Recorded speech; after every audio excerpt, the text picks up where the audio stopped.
Listo. En ciencias políticas vamos a ver lo que son tres tipos de mercado muy importantes dentro de la estructura económica, y lo otro es ver el dinero, es decir, cómo se desarrolló el dinero o el medio por el cual hacemos una transacción. Claro está, también vamos a hablar un poco de problemáticas que tiene esta fórmula actualmente, es decir, lo que llamamos una obsesión con el dinero o también la obsesión por el consumismo. Pero bueno, eso hablaremos más adelante. Antes de comenzar, quiero que me digan qué entienden ustedes por dinero o papel moneda. ¿Qué es eso? ¿Qué es el papel moneda? ¿Qué es el dinero? O en palabras más locales, ¿qué es el billete? Yo pienso de que el papel moneda como tal es una representación de, de otra vez, es como un medio, sí, es un medio para poder comprar o vender algo. En un caso se da y en el otro se recibe. Esto representa la cantidad monetaria de que uno le coloca al objeto o a la cosa de que uno vaya a comprar o a vender. Bueno, entonces en primer lugar podríamos llamarlo un medio. Bueno, así es muy difícil escribir con mouse, entonces También, medio. ¿Sí? también digamos que es algo indispensable, indispensable, bueno, ¿cómo se diga eso? Esa palabra, ¿Pensable? para la humanidad, porque literalmente sin dinero, pues eso, indispensable. Gracias. ¿Sí? ¿Por qué? Porque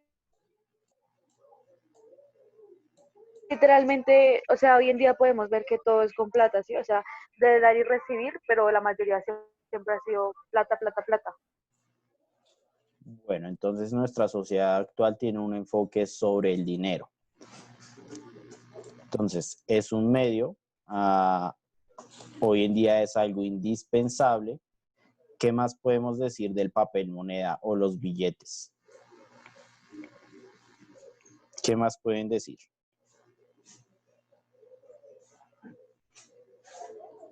Existe el dicho, por ejemplo, el fin justifica los medios. ¿Ustedes creen que hay personas que consideren esto, el dinero, o mejor dicho, el papel moneda, como un fin? Es decir, el objetivo sea conseguir solo dinero, tener y tener más papel Pues moneda guardado. Sí, en la sociedad actual, pues sí, el dinero ahora se considera un fin en vez de como un medio para conseguir un fin. Y también por eso estamos bien corruptos ahorita mismo, puesto de que solo queremos conseguir dinero. Más no, pues el dinero como tal no se puede comer, no se puede tomar, no se puede hacer nada con él. Simplemente es una cosa ahí para hacer intercambios. exacto. Eso nos puede llevar a la cuarta definición y la que resume todo sobre el papel moneda, y es que el papel moneda es un símbolo. Es decir, su existencia es puramente humana. Sin los humanos, este papel carece completamente de valor. No tiene ningún sentido cuando la humanidad o cuando el ser humano llegue a su fin. Si todavía existe el papel moneda, entonces carecerá completamente de sentido. Pero bueno, esto se debe a todo un desarrollo cultural, social, que ha durado milenios por motivos que veremos más adelante. Bueno, entonces podemos decir que el papel moneda puede ser visto como un medio, es decir, un objeto para adquirir otro, al que le damos cierto valor. ¿Es indispensable hoy en día? Sí. Incluso hay gente que dice que hay cosas que no cuestan dinero. Por ejemplo, hay una publicidad muy famosa que dice lo que cuesta dinero y lo que no. Y para todo lo demás existe. ¿La han escuchado? No, señor. Es de una No. tarjeta de crédito. Es una publicidad de tarjeta de crédito que dice cosas como, muestran imágenes como por ejemplo un padre teniendo a su primer hijo o estando al lado de un familiar que siempre estuvo lejos, etcétera. Y dice cosas como, esto no tiene, es como decir, esto no tiene precio, no hay cómo representarlo simbólicamente con el dinero. Y después dice algo como, para todo lo demás existe Mastercard. Esa es la publicidad de diferenciar. La humanidad piensa que hay cosas que se obtienen con el dinero y otras que no. Pero hoy en día vemos cómo esto se ha dividido, se ha diluido y cada vez parece que para hacer o para obtener cualquier cosa hay que tener dinero. Por ejemplo, si ustedes son pobres, ¿qué tan fácil es tener salud? Que supuestamente la salud es algo que no debería medirse con un precio económico. ¿Qué tan fácil es tener salud si no se tiene dinero? ¿Qué creen?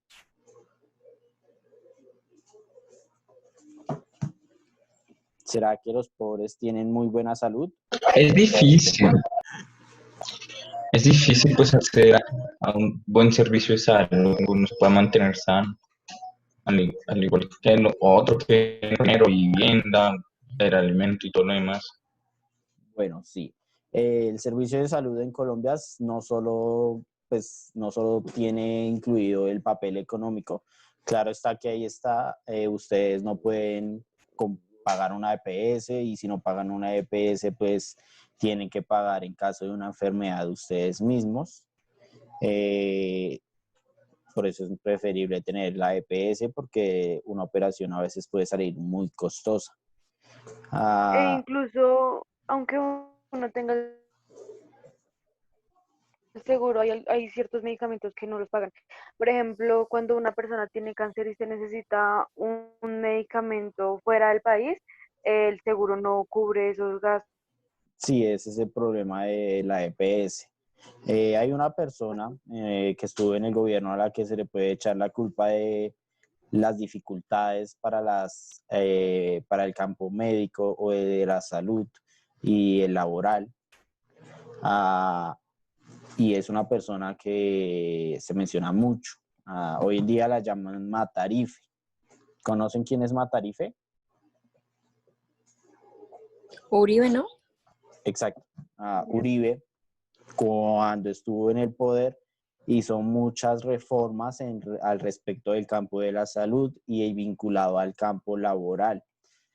Eso es lo que disminuyó, por ejemplo, el salario, las horas laborales, incluso las horas extras sufrieron también en el periodo de Uribe. Las EPS se estructuraron de manera fuerte, tanto que los hospitales hoy en día dependen completa y totalmente de la EPS. Básicamente el sistema de salud cambió con el gobierno de Uribe y es más o menos el mismo sistema que tenemos hoy en día, con ligeras variaciones, claro está, pero sigue siendo el mismo. Entonces, pues los que digan que Uribe y Santos eran enemigos, no es muy cierto, simplemente tenían una diferencia política en torno al tratamiento que debía dársele a las FARC.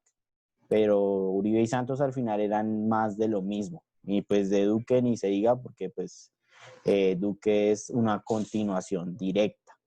Duque no hubiera llegado al poder de no ser por Uribe. Pero bueno, esa es la circunstancia exclusiva del país de Colombia. Sin embargo, para salud no solo se tiene que tener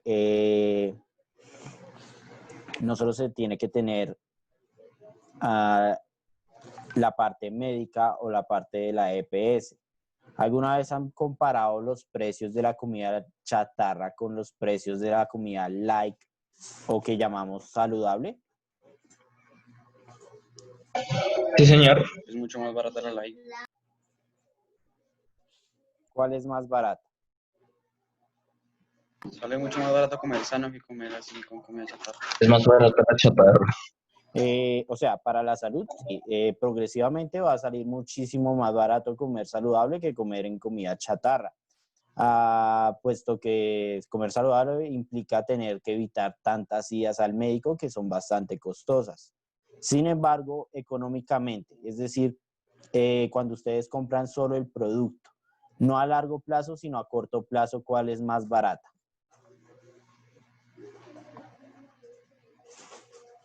¿Cuál creen que sea más barata a corto plazo? Es decir, comprando un producto y otro.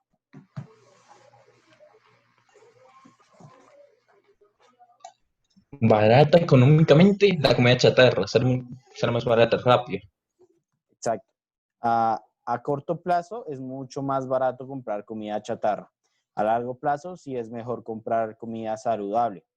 Pero esta comida saludable suele precisamente por llevar el signo o el símbolo o la significación de ser saludable, implica un pago mayor, es decir, le cobran a usted más por comprar comida saludable que por comprar comida chatarra.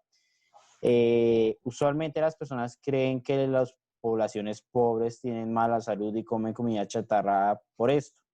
Sin embargo, hay estudios que demuestran que de hecho los mercados, comercios y restaurantes cerca a las periferias o a las zonas de mayor pobreza económica suelen ser de comida chatarra y los de comida saludable suelen estar ubicados en pues, los estratos o las clases económicamente más estables. Eso es un estudio que se ha hecho, no me acuerdo quién lo hizo, fue hecho en Estados Unidos, donde pues ustedes sabrán que hay gran prioridad por la comida chatarra, ¿no? La mayoría de símbolos de grandes empresas de comida chatarra vienen de Estados Unidos. Entonces, por eso allá la obesidad mórbida ya se volvió un problema de carácter social. Y pues Colombia no está lejos de que también se transforme así. Pero bueno, eso es lo fundamental del papel moneda. ¿Ustedes podrían hacer hoy en día alguna transacción sin que en esto esté incluido un billete o el papel moneda? Claro que sí. ¿Sí? ¿Cómo la hacen? Sí me entendí, digamos, últimamente por los bancos virtuales, la mayoría de gente, digamos, cuando necesita hacer una transacción, algún pago, digamos, Exacto. de internet o algún tipo de cosas, se puede pagar directamente desde internet sin tener un billete Exacto. físico. Exacto. Estamos viendo un nuevo cambio en la evolución económica nuestra. Antes no usábamos el papel moneda y la tendencia posiblemente es que este vuelva a desaparecer por el terreno puramente virtual. Es decir, si ya el papel moneda es muy simbólico porque sin la humanidad no tiene valor, el siguiente paso es mucho más simbólico porque ni siquiera va a estar representado en la realidad, sino en cifras numéricas en un computador. El problema de esto es que para mantener la estructura económica, de todos modos tiene que haber algo en la realidad. Hoy en día son los billetes los que nos permiten el mantenimiento de la estructura económica. Cuando al banco se queda sin billetes, el banco entra en crisis. Necesita mantener, así tenga la opción de inventar dígitos. Si estos dígitos no están representados en billetes en la realidad, es estar en crisis. Esto fue la crisis del capitalismo del 2008, por ejemplo. A los bancos y los comerciantes de acciones, que después vamos a ver cómo funciona ese mercado, inventaron que tenían cierta cantidad de dinero para generar mayores ganancias. Ya después, con el tiempo, y cuando la gente requirió los billetes o tuvo una necesidad de adquirir el papel moneda, el banco no tenía la capacidad de sustentar todo esto. Eso es lo que se conoce en el mercado como hacer especulación, es decir, especular que uno tiene dinero cuando realmente no lo tiene. Entonces, en algún momento se va a tener que decidir si el dinero se vuelve algo virtual, cuál va a ser su representación en el mundo físico, porque algo puramente virtual corre muchos riesgos. Actualmente, pues, puede ser hackeado, los sistemas pueden caer o un desastre natural que justo destruya los sistemas de almacenaje de eso, podrían hacer que todo colapse. Obviamente todos esos sistemas virtuales tienen mayor seguridad de la regular, pero aún así no es muy usual, es decir, no es usual que entren en crisis, pero sí puede pasar. Bueno, entonces, uno de los factores que tiene relación con el papel moneda o que está relacionado de manera directa es el precio o valor de un producto, es decir, el precio que tiene algo. Este valor es algo que se le brinda por medio de la interacción entre dos actores. ¿Cuáles actores son esos? En el mercado. ¿Quiénes le pondrán el precio a los productos?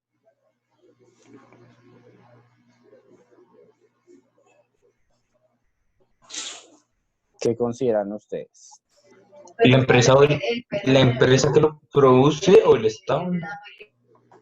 A la empresa, sí, la empresa es uno de esos. El Estado no tanto, a menos de que esté a un Estado totalitario o proteccionista o absoluto. En caso de que sea un Estado neoliberal o un Estado regular, ahí sí el Estado no tiene tanta influencia en el precio de un producto. Para que tenga mucha influencia tiene que ser totalitario, es decir, mantener un control muy estricto. De lo contrario, no hace mucho. Pero sí, las empresas sí. Es decir, el productor. Y después, ¿quién va? ¿Cuál es ese proceso después de? ¿El cliente? Exacto. Los Entonces, proveedores, ¿no? exacto. Entonces, para establecer un precio, es la relación entre el productor y el consumidor. ¿Por qué? Tradicionalmente, muchos economistas piensan que el precio lo ponen los consumidores.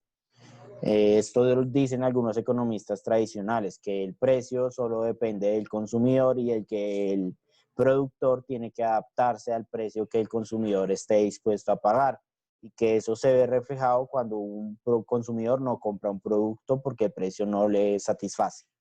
¿Ustedes creen que realmente sea solo el consumidor quien pone el precio? En parte sí, en parte no. Todo depende de qué esté dispuesto el consumidor a pagar.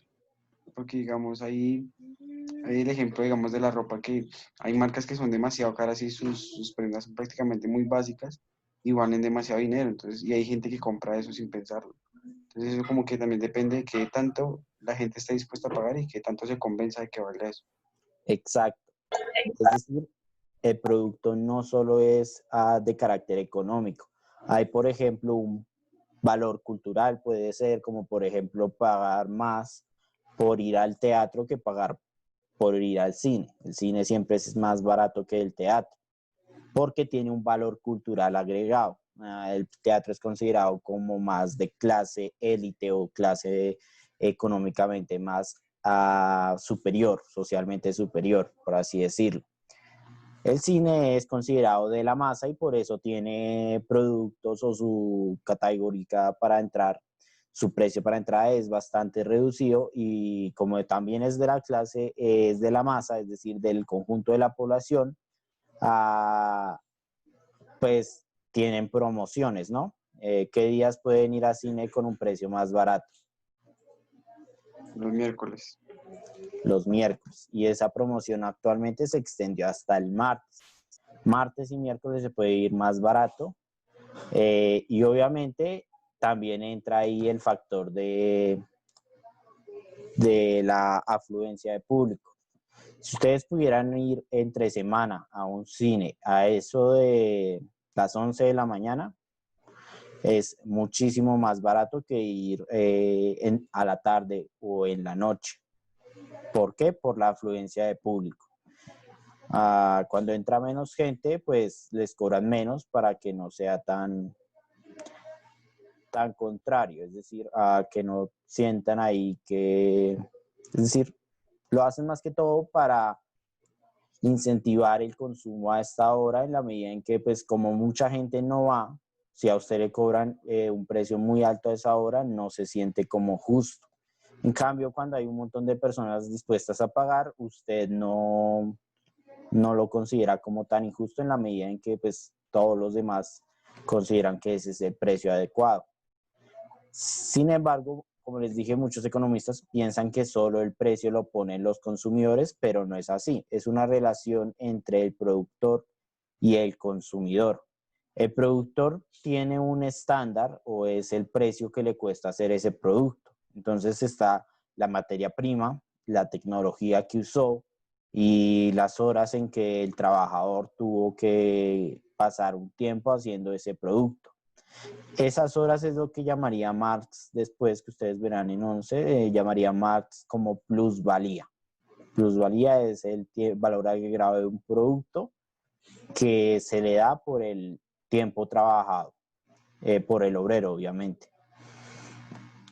Esos tres factores son los que le dan el precio base o el precio básico al producto, es decir, cuánto costó hacer el producto.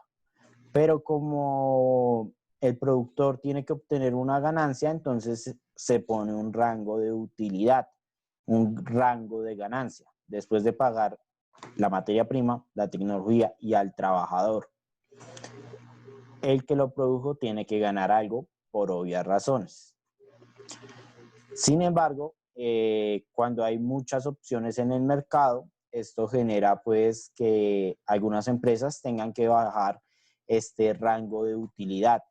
Y hay otros factores que no he mencionado, como por ejemplo el valor marcario o el simbólico de un producto. Por ejemplo, simbólicamente, ¿qué tiene más valor? ¿Un celular o qué? Unas papas fritas? Simbólica o socialmente. ¿Qué tiene más valor? ¿El celular o las papas? El teléfono, el celular. Exacto. El celular tiene más valor para nuestra sociedad, pese a que pues no podemos vivir comiendo el celular y técnicamente para los animales tiene más valor un alimento.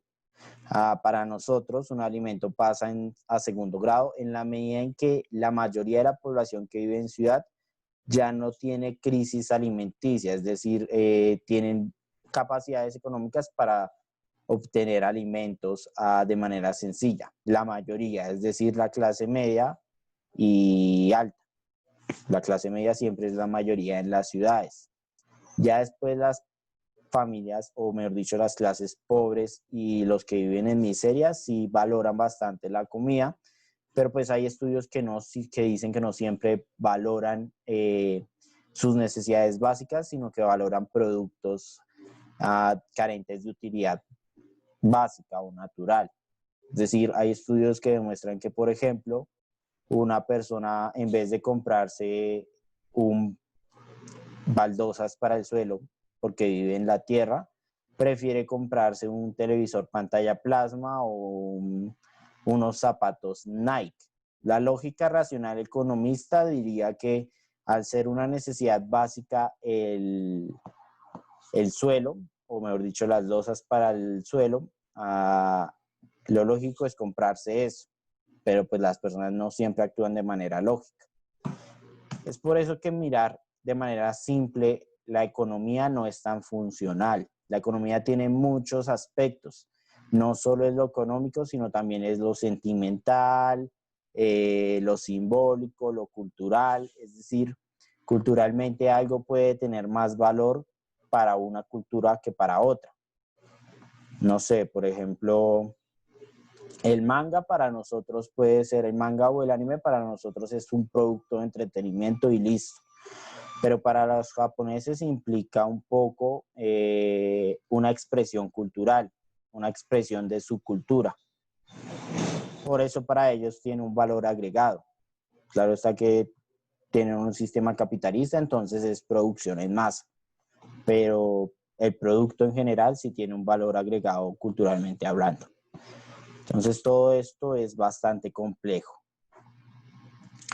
Para obtener el precio o ese valor se le da una representación en efectivo o en papel moneda que ya hemos hablado.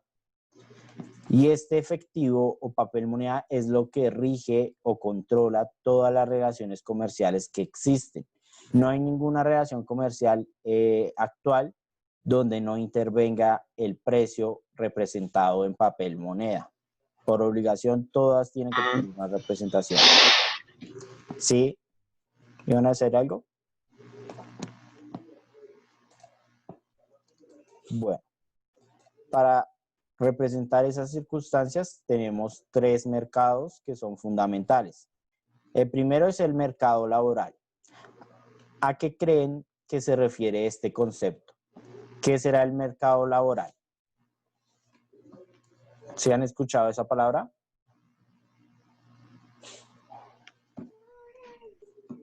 Pues es el pago, ¿no? Digamos, pero el pago por el trabajo. Es como se sostiene una sociedad. Entonces, digamos, como un círculo vicioso donde trabaja, gana dinero, con el dinero gasta en comida, objetos, materiales, y ese mismo dinero vuelve al gobierno y así va rotando.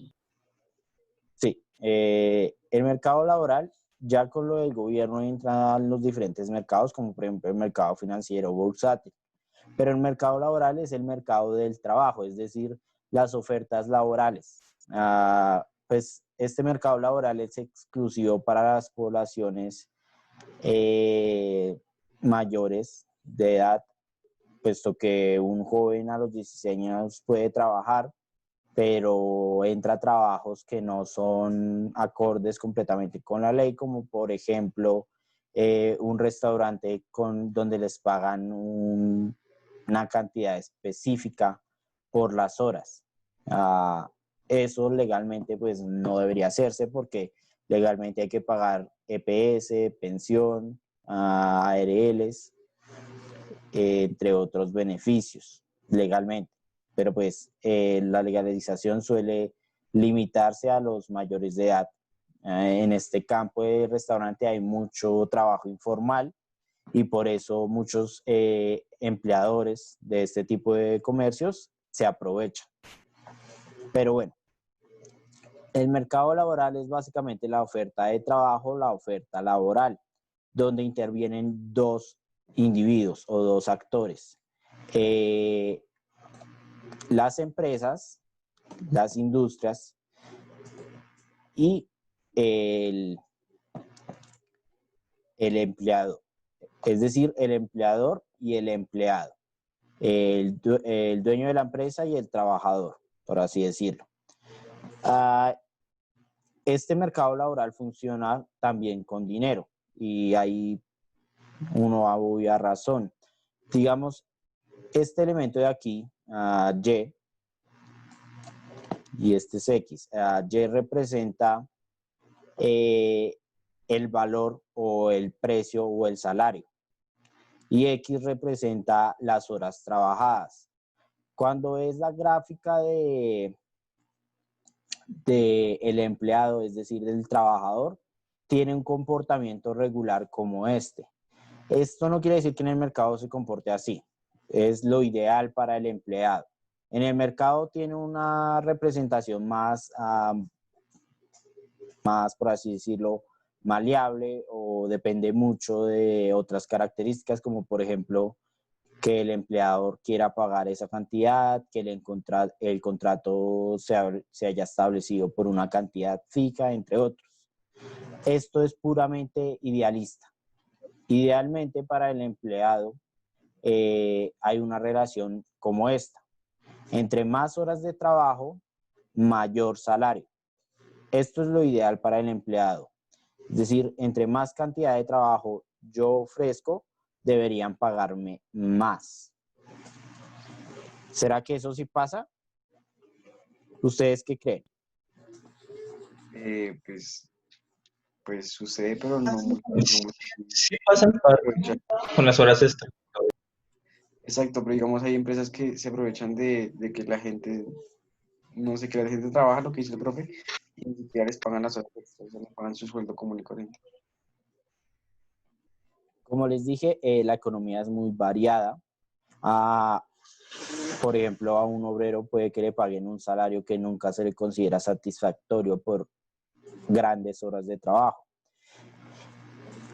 Esta gráfica demuestra, o los estudios que se hacen al respecto demuestran algunas cosas, como por ejemplo que el trabajador que siente que se le da un buen precio por grandes horas de trabajo trabaja más feliz y proactivamente que el trabajador que no trabaja, que siente que el salario es injusto. Y también se ha demostrado que pues, la relación ideal para el trabajador sería algo por el estilo, sería una gráfica similar, pero que nunca llegue a niveles muy altos. Eso sería lo ideal para la mayoría de industrias, que reciba un mayor trabajo por un precio más bajo. Eso es lo que quisieran las empresas y eso se ve reflejado todos los años con la discusión por el salario mínimo. Usualmente se discute entre los representantes de los gremios laborales y los representantes de las industrias.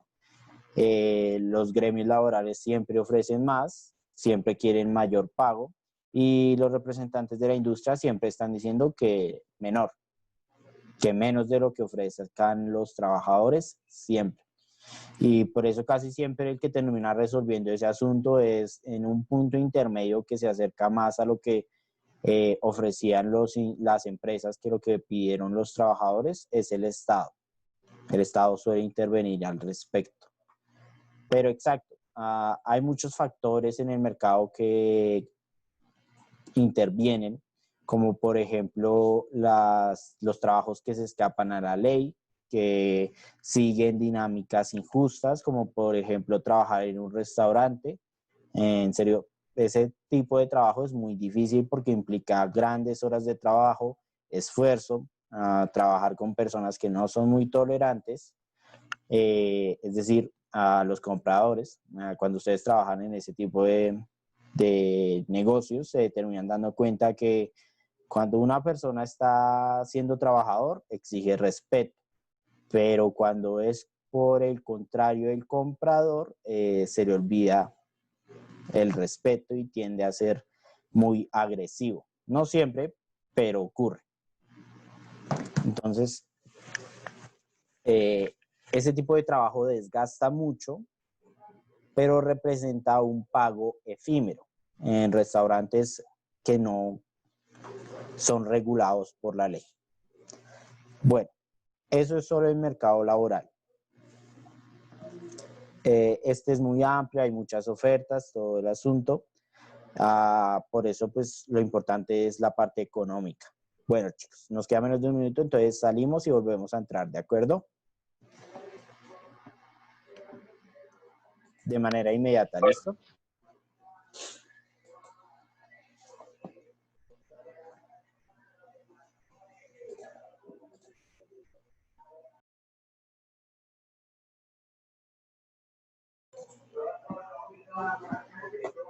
Rangos de competencia. ¿Por qué creen que será así? ¿Por qué será que el mercado laboral es uno de los más competidos o con mayor competencia? Porque la gente tiene que... Porque todos quieren ganar plata para poder vivir. Y aún así, sí, todo el mundo necesita vivir de algo y necesita dinero para poder vivir bien. Entonces la gente busca, entonces es muy, muy demandado. Exacto. Hoy en día todo el mundo tiene que trabajar, todo el mundo tiene que obtener dinero. Hay canales como Discovery Channel y otro tipo de canales que son, entre comillas, científicos, que se han vuelto mucho entretenimiento, que usualmente exaltan como particular la vida aislada, donde se dejaba de lado un poco todo el asunto del mercado laboral, y el mercado laboral también tiene una representación simbólica muy común. ¿Alguien sabe cuál es esa representación simbólica? ¿En qué lugar o cómo se llama el lugar donde supuestamente tienen que trabajar las personas?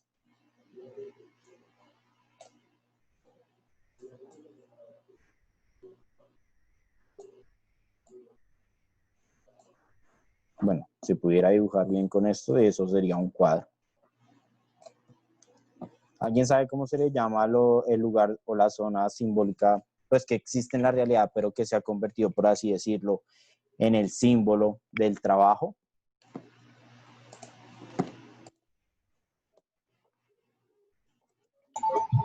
No, señor. Bueno, se le llama cubículos para oficina. Es este tipo de espacio, ¿sí? Un espacio muy pequeño, muy reducido, que se encuentra cerca a otros trabajadores, pero que debido a las dinámicas laborales implica una dicotomía, es decir, una diferencia o una cuestión ahí rara. ¿Por qué? Porque los cubículos permiten estar cerca a los trabajadores, pero al mismo tiempo los aísla, porque cada quien está en su cubículo. Obviamente los trabajadores tienen dinámicas de resistencia y de liberación, como por ejemplo hablar mientras el jefe no los está observando o decorar con sus propios artículos el cubículo. Pero este se ha convertido, pues, por así decirlo, en el símbolo del trabajo o del mercado laboral. Aunque esto es muy usual, pues, para personas que trabajan en los rangos medios, no es tan usual para los que están en rangos altos o bajos. Es usual para los rangos medios. Hay muchos tipos de cubículo, como pueden ver aquí. Hay unos que permiten más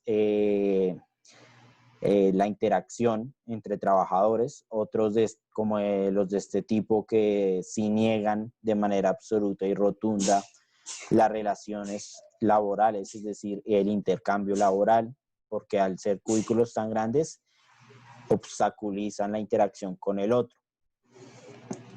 Sin embargo, una de las características es que siempre tiene que haber fronteras. No puede ser una mesa para todo el mundo, sino que tienen que establecerse fronteras. Esto se ha convertido no solo en el símbolo laboral, sino la representación de la explotación del mercado. Cuando se habla de explotación del mercado, ya sea en un video o en cualquier lado, se suele hacer referencia a cómo las personas, pese a estar juntas, el cubículo funciona como una frontera o un límite que los aísla. Entonces, por eso suele ser representado así el trabajo. Bueno, pasemos entonces ya del mercado laboral al mercado financiero. ¿Qué implicará esto? ¿Cuál es el actor fundamental en este mercado?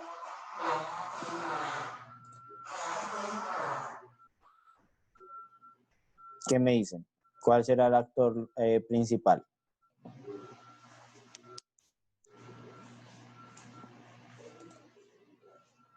El de los bancos. Exactamente. Ese es el actor principal en el mercado financiero. Los bancos. El mercado financiero es, por así decirlo, el que regula las transacciones económicas con representación monetaria, es decir, con representación en el papel moneda. Y por eso, en este aspecto es fundamental el papel que cumplen los bancos. Son los bancos los que ponen el dinero en movimiento. ¿Por qué? Usualmente se está construyendo ciertas formas, culturas, como por ejemplo la cultura del ahorro para que las personas coloquen su dinero en el banco. ¿Por qué? Pues en Colombia pasaba mucho que, por ejemplo, la institución bancaria no tenía valor simbólico y por eso antes se guardaba el dinero bajo el colchón o en un montón de alcancías. Eso era antes. Hoy en día se está tratando de construir más, darle más valor a los bancos para que de esa manera la gente común, o es decir, el trabajador común y corriente, ponga su dinero en el banco. ¿Por qué? ¿Qué hace el banco con este dinero? ¿Alguien sabe qué es lo que hacen los bancos? ¿Préstamos? Exacto. Hacen préstamos. ¿A quién? La clase media baja. A las clases media baja, es decir, a una persona natural, pero también hay otros actores a los que le hacen préstamos. Empresas. Exacto, a las empresas. Esto es lo que se llama poner el dinero en circulación, es decir, que el dinero circule por el mercado financiero. ¿Esto por qué? Se descubrió que cuando el dinero no circula, el mercado tiene problemas. Constantemente el dinero tiene que movilizarse y precisamente esa es la forma de ganar de los bancos, con la movilización del dinero. Los bancos con esos ahorros personales lo que hacen es eh, a realizar préstamos o invertir en acciones o en empresas, para de esta manera obtener una ganancia, y esta ganancia se ve reflejada en intereses para el dueño de la cuenta. Entre más dinero tenga en la cuenta, más intereses gana. Pero pues estos intereses para una persona regular o un trabajador común nunca llegan a ser tan altos. Nunca. Pero bueno, el mercado financiero es el que se encarga de eso, de poner constantemente el dinero en movilización. El dinero no sirve que se quede ahí, principalmente por la desvalorización del dinero.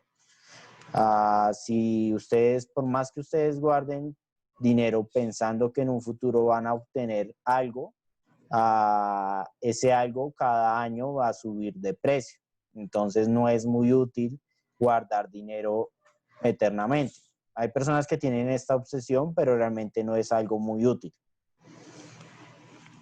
Entonces este es el mercado financiero, el mercado de préstamos, de impuestos, de inversión laboral. Todo esto entra en el mercado financiero, y es por esto que el principal actor aquí son los bancos. Obviamente el Estado interviene o tendría que intervenir para mantener un control. De lo contrario, algunas instituciones bancarias suelen aprovecharse. Pero bueno, eso ya depende de cada nación. Por último, tenemos el caso del mercado bursátil, donde ya no hay representación física o real del dinero, sino que este ya es absolutamente simbólico. ¿Alguien sabe lo que es el mercado bursátil? Pues todo lo que tiene que ver con la bolsa de valores, ¿no? Exactamente. El mercado bursátil tiene su lugar o su estructura física, es la bolsa de valores. ¿Y cómo funciona esta bolsa de valores? Prácticamente como la bolsa de valores. Son inversiones, digamos, las empresas necesitan ganar dinero, entonces dan como a la venta sus acciones. Eso quiere decir que, digamos, cuando, digamos, si yo quiero comprar acciones en, no sé, en Apple, entonces de aquí a mañana esa empresa puede ser demasiado grande y yo de esas acciones que compré reclamo una plata que me pertenece por haber comprado esas acciones. Exactamente. El mercado de acciones es simple y sencillamente que se venden acciones. No se vende la empresa, no se vende una parte de la empresa, no se vende ningún producto de la empresa, sino que se vende una acción de la empresa, es decir, una pequeña parte de la empresa, que realmente no quiere decir que tenga representación en la empresa. Los accionistas obtienen beneficios, pero a menos de que sean accionistas realmente importantes, no tienen ninguna opinión en la empresa, porque ocurre lo que usualmente ocurre, que el accionista mayoritario es quien tiene todo el poder de decisión. Entonces, el tener acciones no implica tener la empresa, sino que simple y llanamente, mientras a la empresa le esté yendo bien, usted va a obtener una ganancia económica. Es eso. Por lo tanto, no se vende nada real, no se vende una parte física de la empresa, sino que se vende un papel donde certifica que esa es una acción de la empresa. Ya pues depende de cuántas acciones tengan las personas, pero pues usualmente la mayoría de accionistas tienen muy pocas acciones, y solo uno, que es el accionista mayoritario, tiene la mayoría de estas acciones. ¿Por qué? ¿Qué pasa cuando hay un accionista mayoritario?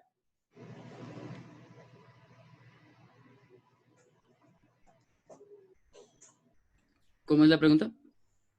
¿Quién es el accionista mayoritario? Es el Es jefe, el dueño de la empresa. el dueño de la empresa.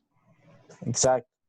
El accionista mayoritario no es ningún trabajador, es más, puede delegar la posición de jefe de una empresa, incluso a veces ni siquiera tiene que ir a la empresa. El accionista mayoritario es quien puso mayores recursos para la empresa. Usualmente empresas venden sus acciones cuando tienen ideas de expansionismo o de otras cosas. Y ya cuando están en venta, se ponen en el mercado bursátil o en la bolsa de valores.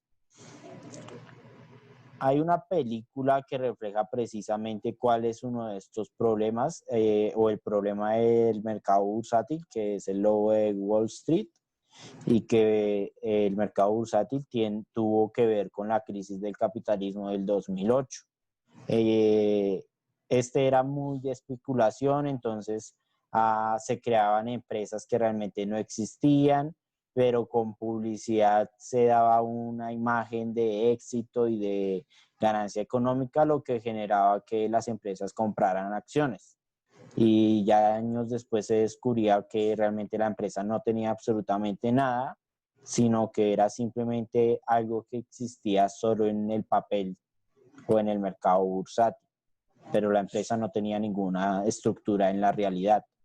Este es uno de los riesgos del mercado bursátil. Hoy en día pues tenemos mecanismos con los cuales regular, más después de la crisis del 2008, porque esto llevó a replantear esta estructura. Pero bueno, el mercado bursátil tiene un comportamiento muy diferente, no es lineal, sino cómo. ¿Cómo es usualmente que tenga una representación gráfica? Como con ondas, ¿no? Exacto. Tiene una representación gráfica en ondas. Suben y bajan constantemente. A veces los picos son muy altos y a veces el descenso es bastante poco.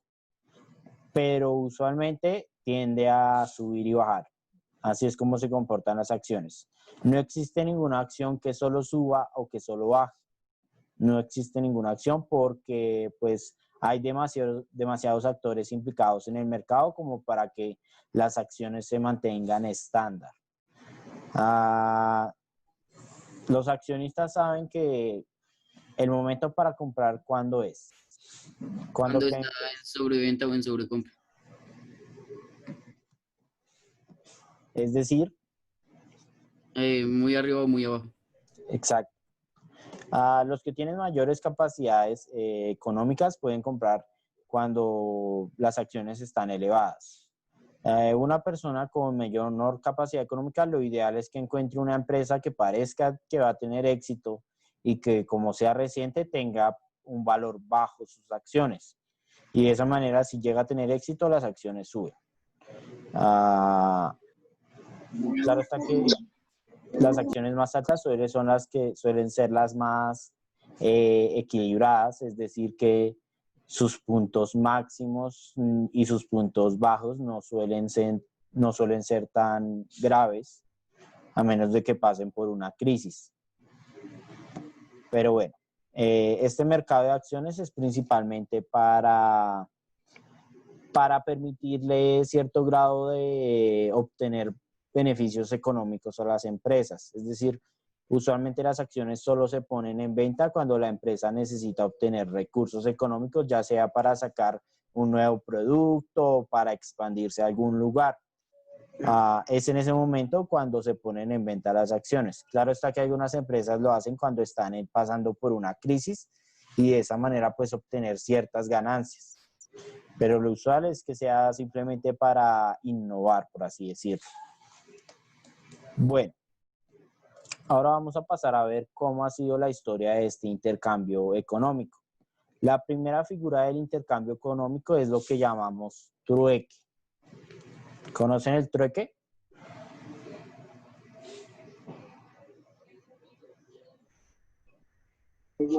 No. ¿No? Sí, señor. Listo. ¿Qué me pueden decir del trueque? El trueque es un intercambio, o sea, un bien por otro, que Sí. yo recuerde. Sí, es exactamente. El trueque económicamente, tradicionalmente en la economía se considera como el intercambio de un bien por otro entre dos individuos. Esa es la versión tradicional de la economía sola, es decir, la ciencia económica solamente.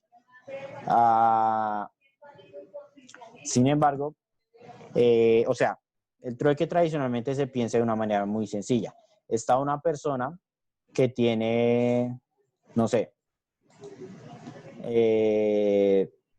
7, 8 gallinas. y esta otra persona que tiene 2 vacas, pero solo necesita una vaca. Pero siente que tiene la necesidad de tener, no sé, 4 gallinas. Entonces, estos dos intercambian sus 4 gallinas por una de la vaca, ya obtiene la vaca y obtiene las gallinas. Y de esa manera se establece un trueque. Esto era muy ideal y de hecho la idea de que 2 personas exactamente se encuentren con lo que necesitan exactamente cada uno es muy difícil, por no decir que imposible. Por eso, con los estudios hechos se me fue el nombre de esta ciencia, de la antropología, eso es la antropología, estudios hechos de la antropología demostraron una cosa: el trueque no se hace entre 2 personas, sino se hacía entre 2 tribus o poblaciones o 2 familias. No eran 2 personas, era una tribu con otra tribu. Y este trueque se realizaba, por ejemplo, estos producían arroz y estos eran cazadores, entonces tenían carnes de animal.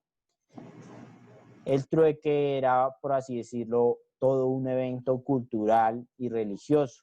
Entonces habían fechas específicas o momentos específicos en los cuales se encontraban en una zona neutral y celebraban. Tenían una fiesta, habían un montón de bailes y de otros eventos para intercambiar los productos que cada familia requería. Actualmente sabemos otro conjunto de cosas que ya son más de la parte social y cultural, como por ejemplo que en este intercambio también era el intercambio genético. Es decir, esta familia, por cuestiones culturales, todos se consideraban familia y por lo tanto no podían tener relaciones entre sí. Y para eso establecían las relaciones o las celebraciones como el trueque. No solo intercambiaban productos, sino que intercambiaban sus familiares. Hoy en día sabemos que el trueque funciona de esa manera o funcionaba de esa manera. Estudiando lo que se hizo fue estudiar civilizaciones y poblaciones indígenas antiguas que existían hace algunos años y que tenían una estructura de tipo trueque, porque la estructura tradicional de los economistas, donde una persona tiene una necesidad y intercambia esa necesidad con la necesidad de otra persona, es demasiado idealista y poco posible en la realidad. Es decir, cada cuánto uno puede encontrar la persona exacta que tenga el producto exacto que yo necesito y yo a su vez tenga el producto exacto que esa otra persona necesita. Es por eso que el trueque no funcionaba de esa manera, porque era muy difícil en la práctica. Ya después del trueque, lo que se creó fue productos con valor económico, es decir, había productos muy importantes que se funcionaban como moneda. Este es el caso usualmente para la sal. Antes era muy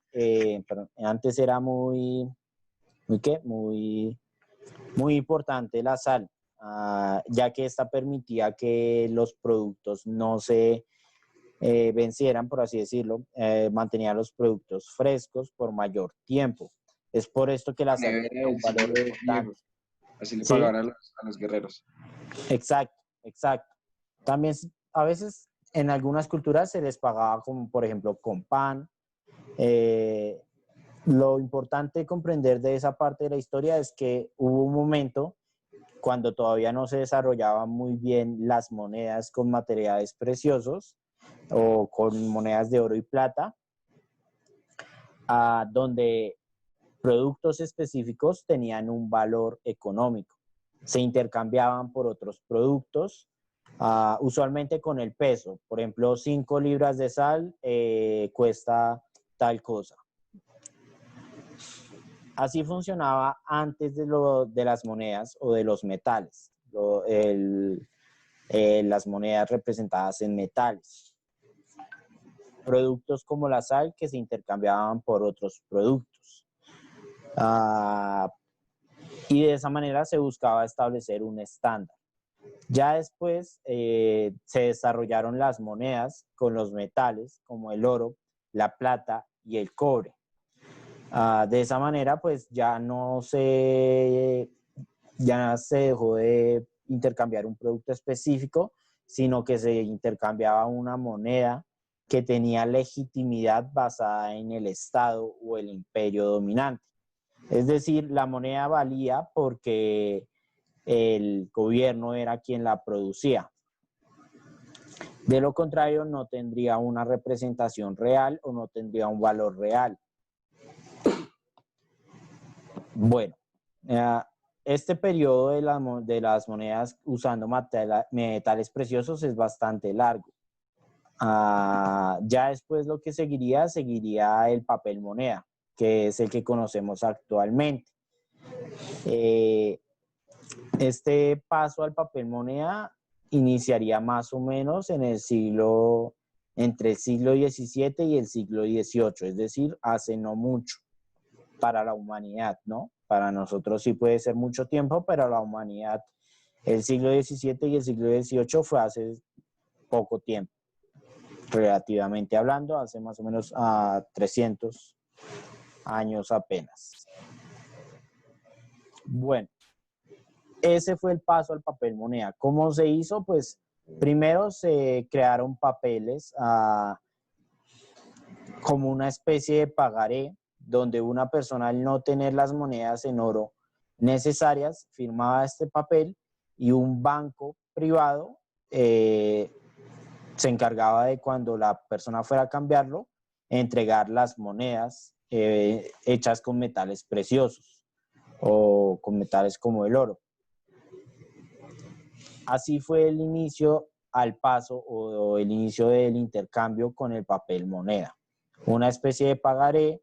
Ya después de esto, al difundirse más la idea de que el papel podía tener un valor, en el siglo XVII y XVIII, se crean las figuras de los bancos estatales, es decir, el Banco de la Nación o del Estado, y estos empiezan a producir papel moneda en masa. Hasta la actualidad, que estamos viendo un nuevo cambio, que fue lo que ya mencionaron del dinero virtual o plástico. Estos son dos diferentes. ¿Cuál es el dinero virtual? Hemos mencionado uno, por ejemplo. El dinero virtual existe, por ejemplo, en el mercado bursátil. Ahí no hay dinero, sino solamente acciones. Bueno, se compran acciones con dinero, pero en el mercado bursátil no se intercambia un producto, no se intercambia dinero. Se intercambian son acciones. Eso es dinero virtual. Algo que ni siquiera está representado en papel moneda. Actualmente se ha sacado un tipo de moneda específico que llamamos criptomoneda, que es puramente virtual, pero pues todavía es muy reciente, entonces no hay estructura real, sino que es algo muy, muy de la parte virtual. Entonces la mayoría de la población no hace un uso de esta. Lo que sí hace un uso, lo que sí hace un uso en su mayoría es del dinero plástico. ¿Alguien sabe por qué se le llama dinero plástico? Tiene una figura representativa, es una tarjetica pequeña. De crédito o débito. ¿Cómo dicen? Que no puedo escucharlos.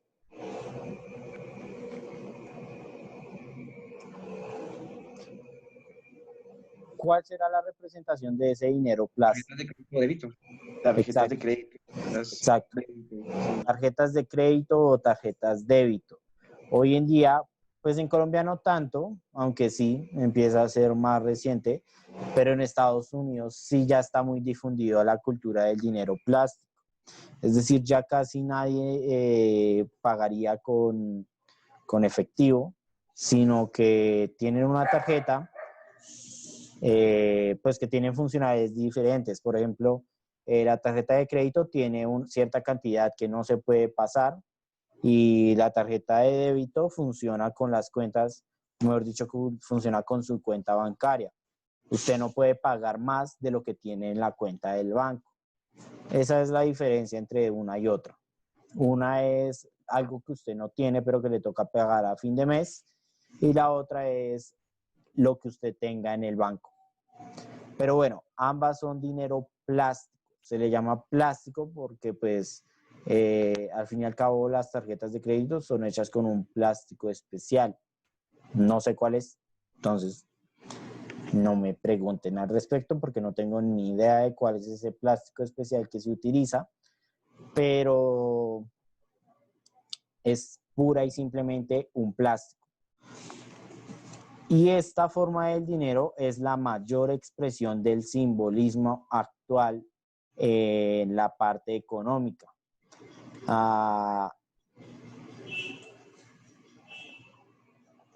Puesto que realmente con una tarjeta de crédito ustedes no están haciendo uso de un dinero que tengan, sino de un dinero que van a deber.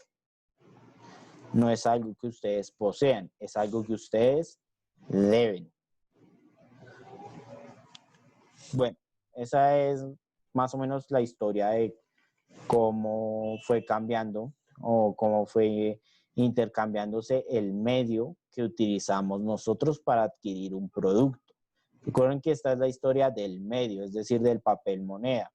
Claro está que hay personas que lo ven como un fin. Por ejemplo, lo que llamamos en la sociedad como avaros o tacaños. Estas personas ven el dinero por un fin, como un fin, diré. ¿Por qué? ¿Cuál es el comportamiento o qué es el estereotipo de una persona tacaña? ¿Conocen, por ejemplo, Don Cangrejo? Ese es el estereotipo de alguien tacaño. ¿Cómo es? Se busca pagar lo menos posible por cualquier cosa. ¿Y qué hace con el dinero? Prácticamente coleccionarlo, porque si no lo gasta, entonces ¿en qué puede gastar?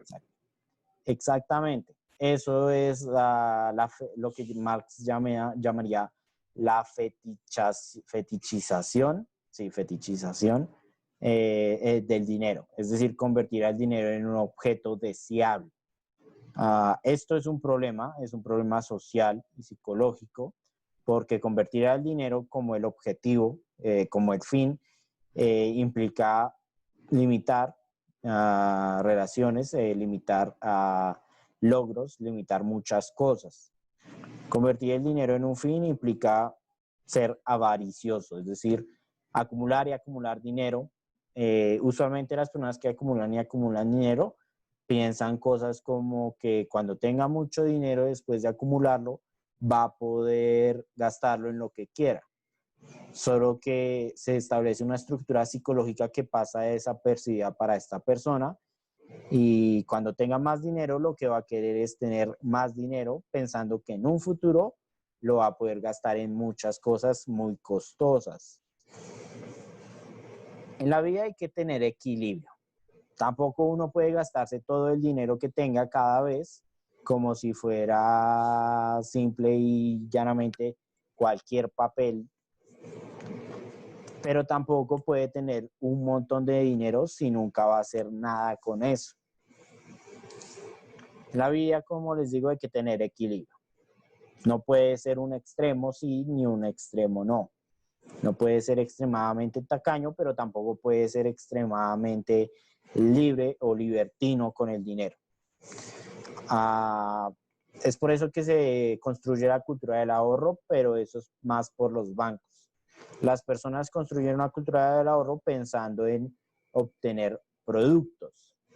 No es tanto por acumular dinero.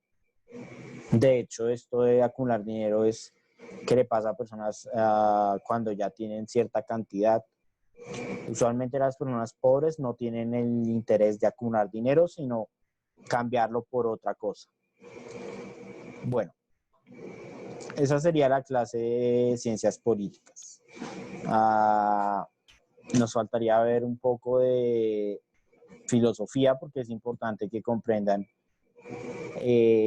las ramas del helenismo. Bueno, la primera rama del helenismo son los cínicos. ¿Conocen la palabra cínico o han escuchado cómo se define actualmente a una persona cínica?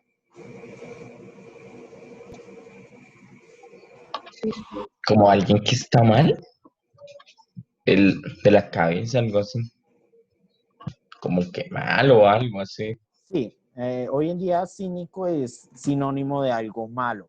Hoy en día una persona cínica es que no tiene respeto o no valora el dolor ajeno. Entonces se le dice cínica a una persona como, por ejemplo, que dice que, no sé, el accidente ocurrió en qué pueblo fue, no me acuerdo. Cuando las personas, un camión de gasolina se estrelló y comenzó a derramarse, y las personas fueron a obtener gasolina y pues el camión explotó, entonces murieron, muchos murieron. En internet, porque usualmente lo bueno en su mayoría, digo lo malo en su mayoría, tiene su representación en internet, salieron a decir personas que estos individuos que hicieron eso eran brutos o que son bobos por un poquito de gasolina, entonces se murieron y decían cosas como se lo merecen por andar buscando gasolina que no es suya o por robar o cosas por ese estilo. Eso pasó por internet y por internet hay muchos ejemplos de ese tipo. Cuando esas personas dicen algo como eso, son cínicas porque no valoran el sufrimiento, no valoran el dolor ajeno, o mejor dicho, no respetan todas esas circunstancias. Esa es la interpretación que se da del cinismo, alguien que no valora al otro. Sin embargo, pues el cínico realmente no era así en sus orígenes. Los cínicos tienen origen más o menos en el 400 antes de Cristo y pues terminan con el helenismo que se da en el siglo XIV. Ese es el fin del helenismo. La filosofía cínica, y como ven aquí yo traté de resumirlas todas con una simple frase, la filosofía cínica se podría resumir con ser feliz con lo que se tiene. El cinismo no se trata o la filosofía cínica no se trata de despreciar al otro, sino se trata de buscar la felicidad por medio de aceptarse a sí mismo, de aceptar sus circunstancias. El cinismo declara que añorar lo que no se desea es inútil. Uno debería ser feliz con los objetos que posee. Esa es la propuesta del cinismo. Es decir, si usted no tiene salud, bueno, no importa, tiene otras cosas, concéntrese en eso. Si usted no tiene un trabajo, bueno. ¿No? Y de conformismo. Sí, eso es lo que quería llegar también. Hoy en día llamaríamos a una posición como esta ser conformista. Pero recuerden que en esa época, pues, en esa época se hablaba mucho de obtener la felicidad por ciertos medios. Los cínicos llegaron a esta respuesta. Ustedes tienen que ser felices, o mejor dicho, lo que está en la realidad y que no puedes controlar ni poseer, no debería preocuparte. Tienes que ser feliz con lo que tienes. Hay muchas historias al respecto de cínicos como Diógenes el perro, creo que no me acuerdo bien cómo se llamaba este filósofo, y cuentan que una vez a Alejandro Magno fue a verlo y que le ofreció todo lo que él quisiera debido a su gran sabiduría. Y lo único que él le respondió fue que se moviera porque le estaba tapando el sol, que eso era lo que él quería, que Alejandro Magno se moviera porque estaba cubriendo el sol, porque Diógenes vivía en la calle.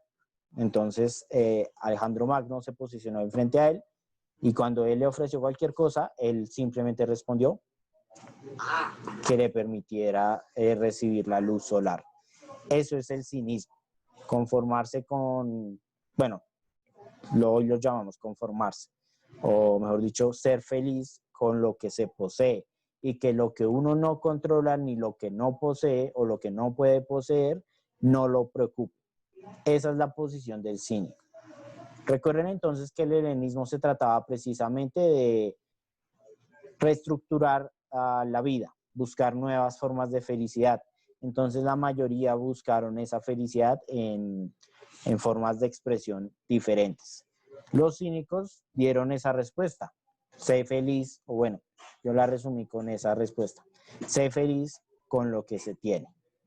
¿Ustedes qué piensan de esta forma de ver la vida?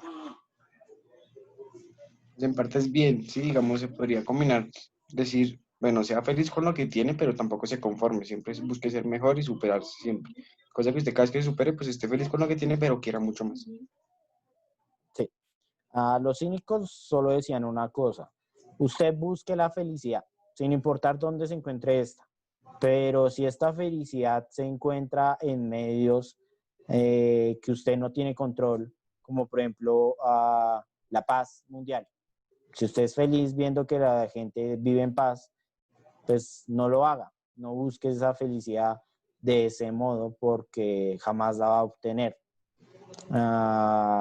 O por ejemplo, si usted es feliz comprando, pues compre solo ciertas cosas, porque obtenerlo todo tampoco es posible. Bueno, chicos, nos queda menos de un minuto, entonces salimos y volvemos a entrar para terminar la clase. ¿Listo?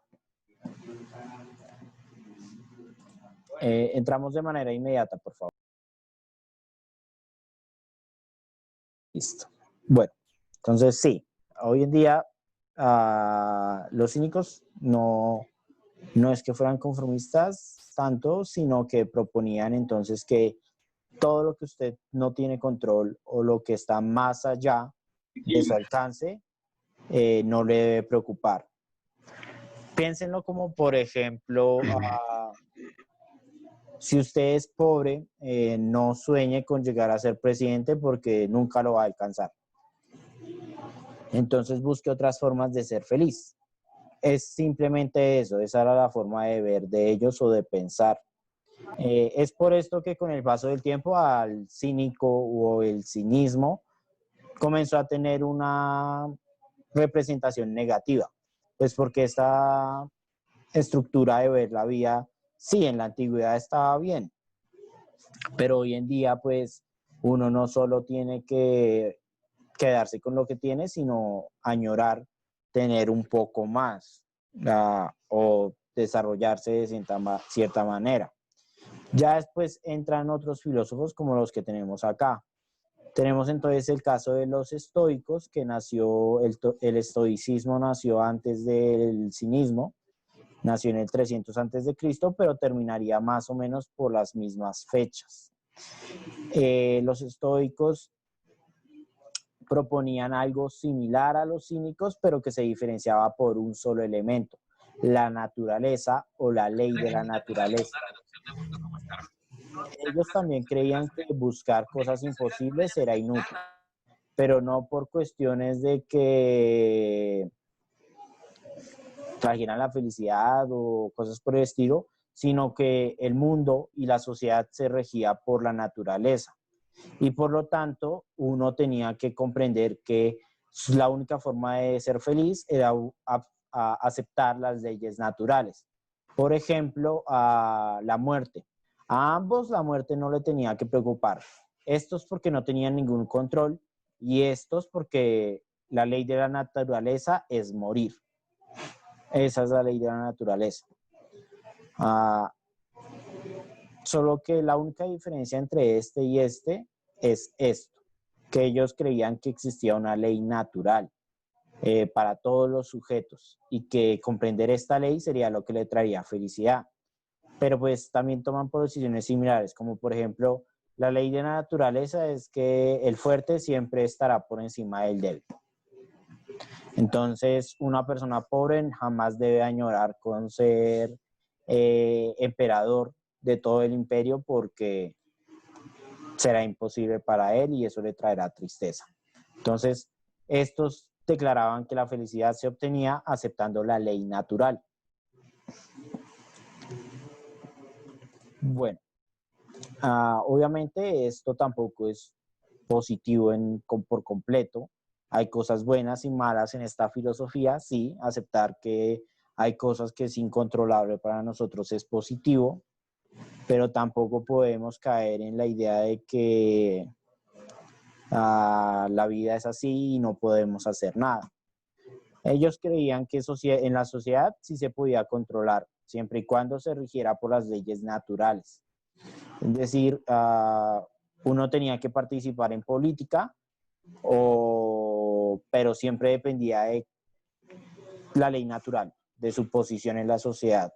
Usted podía aspirar a cargos importantes si había nacido en una posición importante o en una familia privilegiada.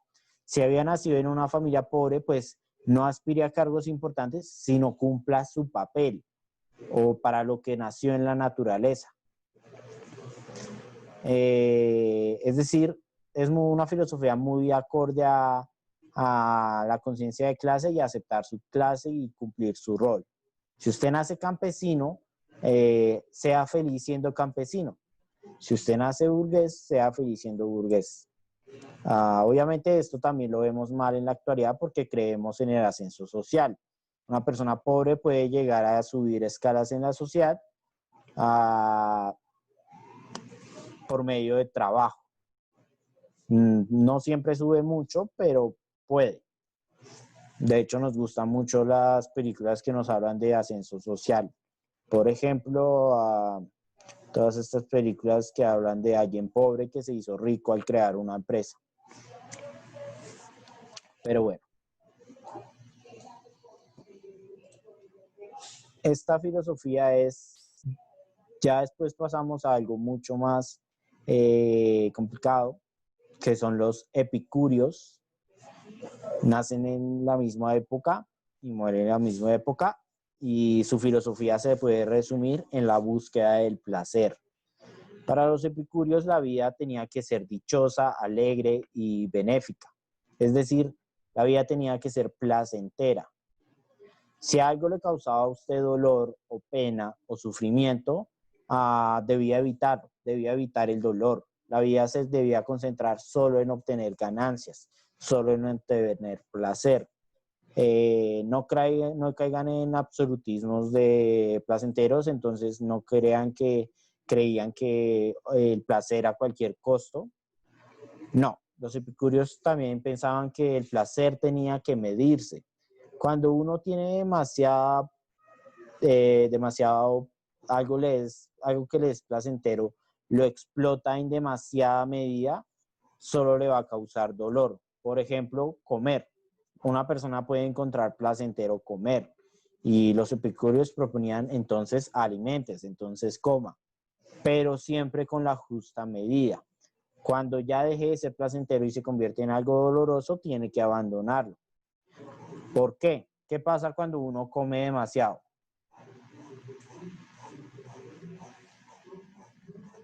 ¿Engorda? ¿Qué más? Pues sientan Se dificultad. engorda y vienen problemas de salud. Sí, pero puede que se enferme inmediatamente, puede que sienta hastio, puede que sienta náuseas. Los epicúreos entonces proponían, ya cuando llegue a ese punto, ya tiene que abandonar. Mucho antes de llegar a ese punto, tenía que haber abandonado ese objeto de placer. Y también podríamos incluir esta filosofía en lo que hoy llamamos la cultura del ahorro.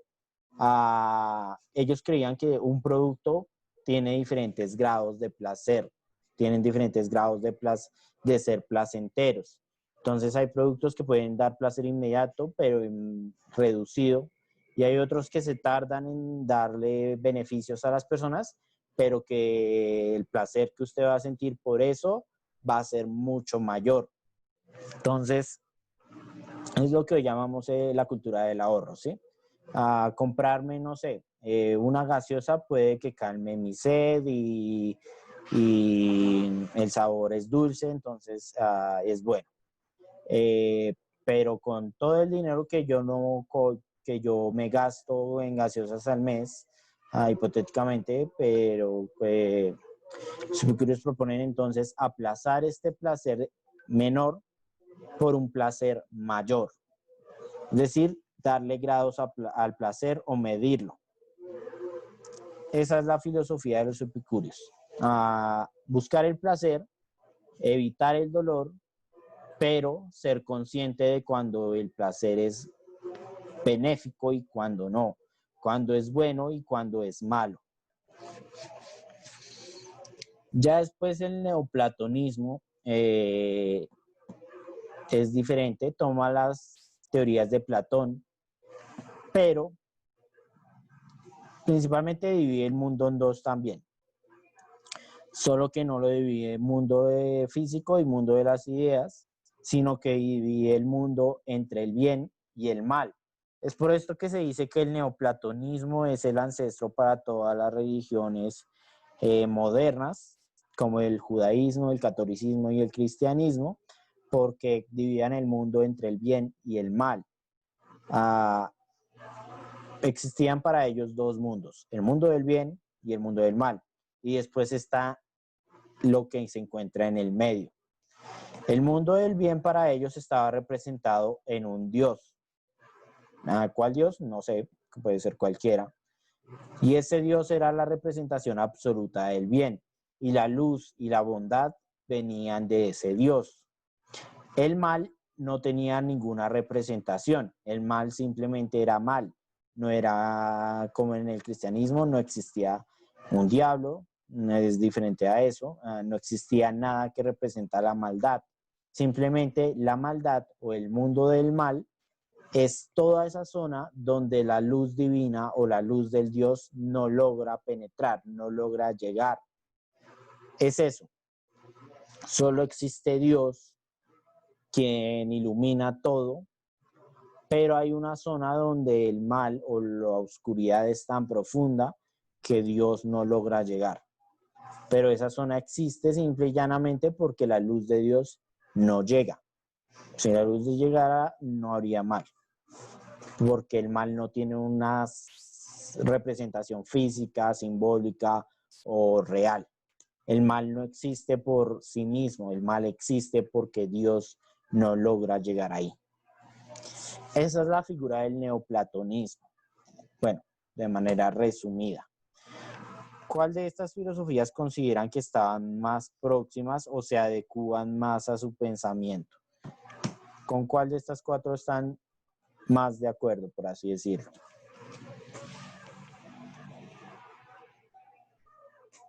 ¿Qué me dice?